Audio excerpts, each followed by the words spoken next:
I'm just saying, we're unable to break with sin, even if it causes painful suffering. And that's what our calling is. Now, what happens to them? Then what Peter says is that they have, as the result, people who have paid a price for holiness.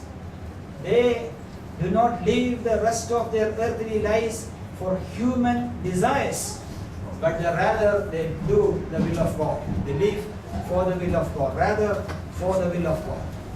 Those who have been to jail for 10 years for preaching the gospel, for not willing to accept a bribe, he has forever made a resolve that he will never ever do anything of that sort. I know a man, a manager in Tata teas, Tata, we drink Tata. Whenever I open a Tata tea bag, I remember this man and he stands for the gospel. Tata decided some time back, Tata management decided that all the managers should take TM, Transcendental Meditation, to improve their effectiveness, productivity and all that. They just passed this thing and all managers were supposed to take TM. And they brought a person and they were flying all around, teaching them how to do transcendental meditation. But this man, young in the Lord, said, no, my faith says I can't go for DM classes. He didn't go. He refused. He defied. But at a high price. Because he remained at that level without an increment, without a promotion for the rest of his life. The rest of his life. He didn't have an increment. He was not promoted because he defied the authorities. But this man grew in his holiness to God. He was just that time not a very strong believer. I know. I have met him. And I spent a lot of time with him. He was just what you can say, young believer. Young in the sense he was a little older person, senior person. But he took a stand. But that hardened him in holiness. You know what I mean? I told you a story of a man, a Jewish man, somewhere here nearby, that Prince of Wales Road, who went to the jail, Yarwada jail, for killing his brother. And you remember that story I told you some weeks back. And when he was released, the people of the jail warden asked, what are you going to do with your life? And he said, I am going to kill the rest of the family. And they put him back in the jail. This is a real story which happened a few yards from where we are sitting. A criminal gets hardened in the jail. That's possible. Many of them get softened. Come to the Lord. Right? Thank God for the prison ministries. But a Christian who goes to jail, breaking away from sin, gets really hardened in the jail. That's what I'm trying to say. But that's a different type of hardening. What is that hardening? He has now come out of the suffering, purified. And now he says, never again to that way. If it means more suffering, I will take it. I can take more now. I'm not going to compromise. Nobody putting a Christian behind the bars will convert them back to something else. They have come back to do more. You remember the story of Peter and all that? No? Peter the fisherman? See, Peter was a very silly guy. And they said, you should not preach in the name of Jesus Christ. What did he say? No, we will continue to preach. And he preached. After that thing, they put him in the prison cells for a while, beat him up, and then they brought him back to before the Sanhedrin and then said, now you go. You should not preach in the name of Jesus. He says, no, we cannot do that. We have to obey God. Defy. Boom. One night in prison can't change people. 3 years of plus in Caesarea Philippi did not soften this criminal called Saint Paul. Only one just for 1 prison term that is waiting for trial, under trial. No. He becomes hardened. So that hardening should be a positive hardening. He says, no more that way. I will never do it. Break with sin. Let me repeat another illustration I gave. I'm trying to reinforce a passage which excited me so much this week. And so, sometimes see, there is a good thing. The preaching, ministerial word, it first talks you, challenges you, and that is the greatest reward that you get in preaching.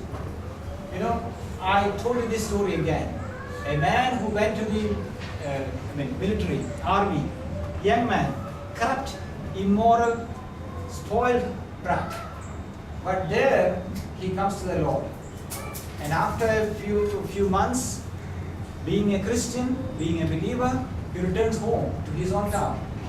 And he knew that he will be met with his old friends, old surroundings, the park, the beer, the shop, the liquor shop where he used to buy his liquor from, the people with whom he used to sit and smoke, the prostitute whom he visited.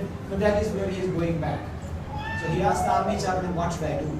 The army chaplain told him, just let the world know that you are a new creation. That's it. Just the world know that you are a new creation. He comes back. Let me just rush through the story. He comes back to his town, gets down in the railway station. Somebody meets him, his old friend. He hugs him and he says, let's have a drink. He said, no, I will not. Why? 10 months ago, we used to sit in this beer parlor and we used to have a lot of drinks and fun. No, I am a believer. I have surrendered my life to Christ. On this guy's, typical way, he laughs at him, make fun of him and all that. But he walks away, useless fellow. He said, he walks away with his bag, meets another friend with whom he used to go for gambling and all that. He said, why don't you come? He said, no, I'm a new creation. And this guy also, heaps insults on him and walks away. He meets this woman who he used to visit in town before he became a Christian.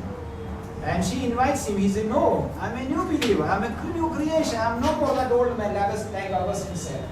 And by following morning, it is the talk of the town. Tom has come back. And he says he has gone crazy. He's a Christian. He says he's a Christian. He says he's born again in the army. Now, there are 4 or 5, there were so many more people to come and tempt him. But they said, what's the use of this guy? Crazy. Yeah, no use. They left him. A hardened criminal. The world have no use of him.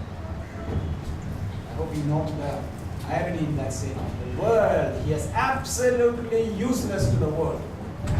That is the first step in living a life that is useful to God. Telling the world that I am absolutely useless to you. Now, when this break happens, don't think it is an easy break. What happens? The consequence of the break. The consequence of the break is, let me try to reconstruct the first century situation. Look at 4. Pleasant surprises. We have that phrase, pleasant surprises, isn't it? I'm ready for a pleasant surprise. If anyone would like to come to my house with a box of chocolates and they say, sir, this is for your sermon this morning, I was challenged and here is the chocolates. I'll be surprised. It's a pleasant surprise. I'm even surprised if my wife allowed me to have at least 2 pieces of it because she thinks I am diabetic. So I don't believe in that. My doctor and my wife thinks that I am diabetic. I don't believe in that. That will be another surprise. It will be another surprise.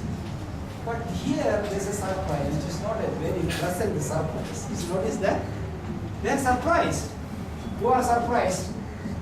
The pagans, the non-Christians in Pontus, the province of Pontus, the cities where these Christians live, they are surprised that this guy who was doing all sort of things with us is no more coming for that. He is not coming to the drinking house. He is not coming to the temple to do all these orgies and all these things. He is no more there. He is not there to whatever I was thinking of the Ludovic style for the hookah. He is no more there. They are surprised. What went wrong with this guy? Like that Tom, the military person who returned. They are surprised. But then what are they doing? They are not visiting them with a box of chocolates.